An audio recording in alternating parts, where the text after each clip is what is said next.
Hello everybody and welcome to our first Learning with Loden recap video. And so we're really excited to bring you just a highlight of what was talked about in this month's Learning with Loden. And I'm gathering a lot of people probably don't know what Learning with Loden is. So Dr. Loden, maybe give us just a short little summary of what Learning with Loden even is.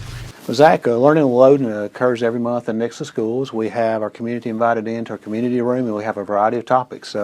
This month's topic was about our activities and athletic programs that we offer for our kids in Nixa Schools, and we take pride in the fact that we offer well-rounded academic programs and also have top-of-the-line athletics and activities that are provided for our kids. Brandon and Marion did a great job as far as talking about what we have currently and how our teams are doing, our clubs and other sports are doing, and also alluded to what's in the future. So Brandon and Marion, I guess what's important about activities and athletics and even like academic success? How do those all tie together? Well, it's no different than anything else we do to provide our students a well-rounded education. So we're looking at trying to give them that extra success, that extra piece that'll help them persist to graduation, help them become a better citizen, a better person of character, whatever that is that we're trying to get them towards. And so sports, activities, clubs all help them get there, like I said before, extracurricular is kind of a dirty word to me. I don't like that word because it makes it sound like it's not something we have to do. It is something we have to do. We have to provide the athletics. We have to provide those activities and clubs because it's an essential piece that helps those students persist. And studies have shown that the more that students are involved, the better their attendance and their grades are. Is that correct? Yes. Yeah, we gathered all of our data for all of our current fall clubs and activities and sports and showed on average that all their grades or GPAs are higher than the school average. Our attendance rates are higher. We know that they're coming to school more often. We know they're, because of the requirements and the expectations in each program, they are required to keep their grades at a certain level. And so you'll see consistently across the board that they are performing well. That's great. So I guess, Marion, what are some highlights from the Nixa Junior High athletics from this, the past maybe year or so, or this fall season, things like that? Well, we strive to be able to include as many people as we possibly can, but this past year, we've actually, just with our fall sports, we've had a first place conference finish, the Central Ozarks Conference, with our 7th and 8th grade girls. Our 7th grade girls volleyball team, we also won the conference there, and our 8th grade football team this year really had an outstanding season with only one loss to Joplin. Great. Okay, and Brandon, I know we've had a lot of crazy stuff going on at the high school. So what are some highlights there? It's always hard to kind of pinpoint them because we're spread so thin. And you're probably going to miss somebody. Yes, I'm going to miss somebody. So I preface with Learning with Loden. If I forget to mention an activity, please forgive me. Yeah. It's not intentional. We just cover a lot. But, going back into last year, with our activities, we had a second place at state with our one acts with theater. We had state and national qualifiers with FBLA and DECA and speech and debate. And we just, again, regardless of what we do, I always say we do it well, we perform well, we always are at the top of those things. Coming into this fall, just some things I'm real proud of. Obviously, the thing that stands out in front of a lot of us is our state championship with volleyball, and that was not just a culmination of just the volleyball season. That I felt was a collective effort with the entire program, the department, and things that we're doing outside with our strength and conditioning, our nutrition, the emphasis on taking care of our student athletes and teaching them how to take care of themselves, and so they, were eating better, they're stronger, they're being able to persist through a long season, and perform at the same level they did it when it started in August, and so, but that was a great way to wrap up the fall season there. But our marching band, they had one of the best shows they've ever had, I think, in my opinion, and they had a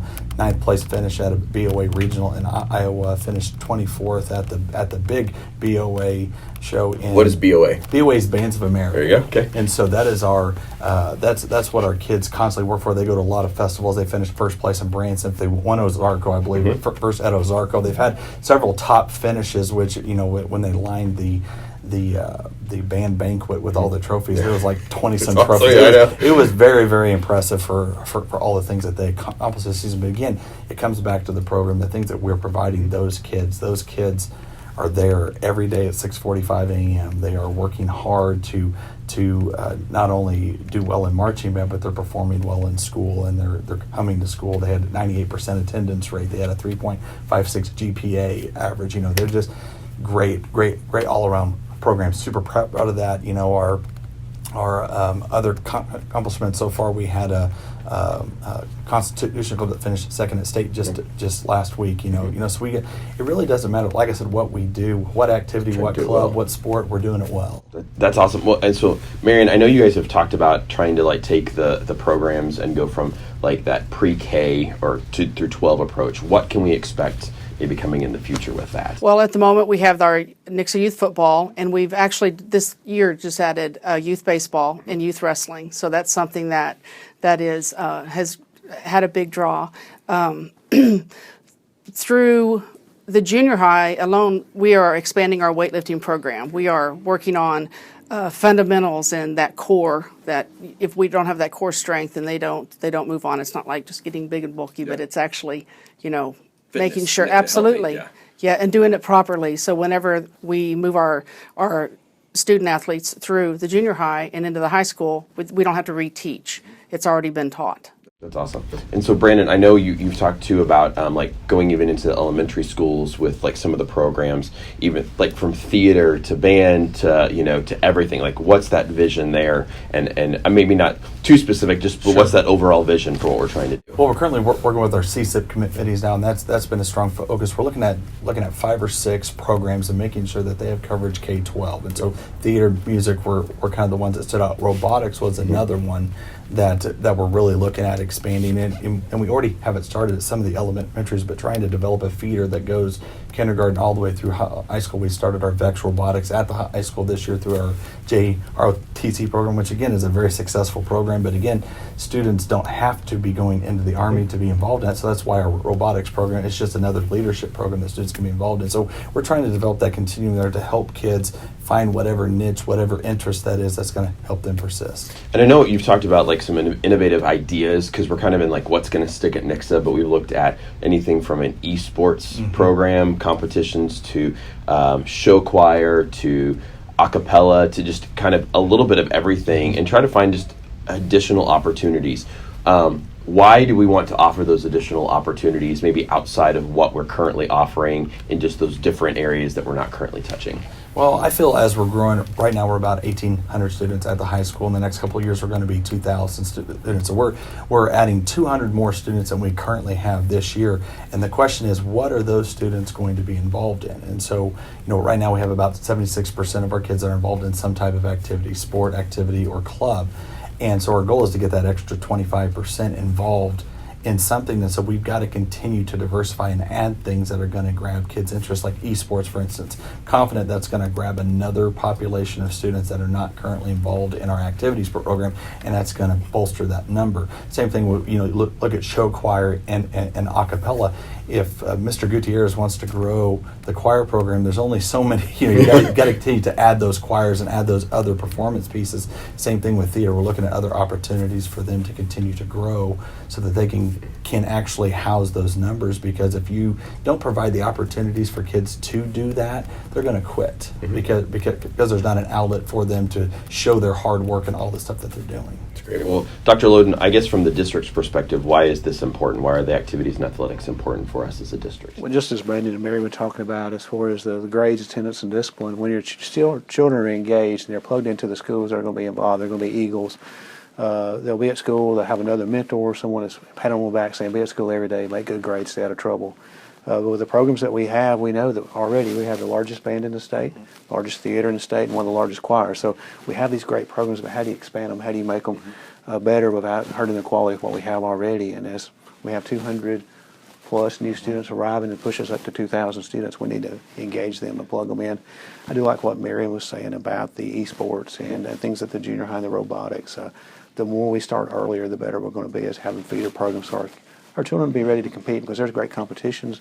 There's scholarship opportunities for esports. There's scholarship opportunities for robotics. So it's not just your traditional, I make great grades, I have a scholarship, or I'm a great football player and I have a scholarship. And we want to know that we're educating our children and giving them these great, well-rounded experiences. Well, I know that esports, that one kid just won like $1 million or something like that. I'm like, so there's some opportunities there. Well, I didn't realize with the bass fishing, the Yeah. kind of opportunities you have for scholarships to be fishing every day. And if I was in school again, I'd be saying, sign me up. Well, This has just kind of been a brief highlight of kind of what we've gone through in this latest Learning with Loden. Our January topic, what's our January topic? Our January topic is going to be looking at our academics. So today we talked about the well-rounded programs, the activities that we have, the clubs, the sports. Next month we'll talk more about the core academics, the things that are our foundation that we offer at Nixa Schools. We encourage our community members to be involved and come and participate. It's on January the 14th, and the program is an hour and a half long. Brandon actually used all of his time today and went over for about 5 minutes, so you can see this is a condensed version. And one thing I will brag on with Brandon, he is very thorough as far as being open to suggestions and feedback and on ways that we can improve. And at the end of the show, he's going to give you his cell phone number, his personal cell, his call, and just thanks for letting us produce the program today. We'd like to invite you out to all the Future with Learning with Loden. Just go to nixapublicschools.net/learning with Loden. You can find out the full schedule and all the topics that will be covered the rest of this school year. It's a great opportunity to come and have a great discussion on a variety of topics and learn more about what's going on in Nixa Public Schools. We'll see you next time.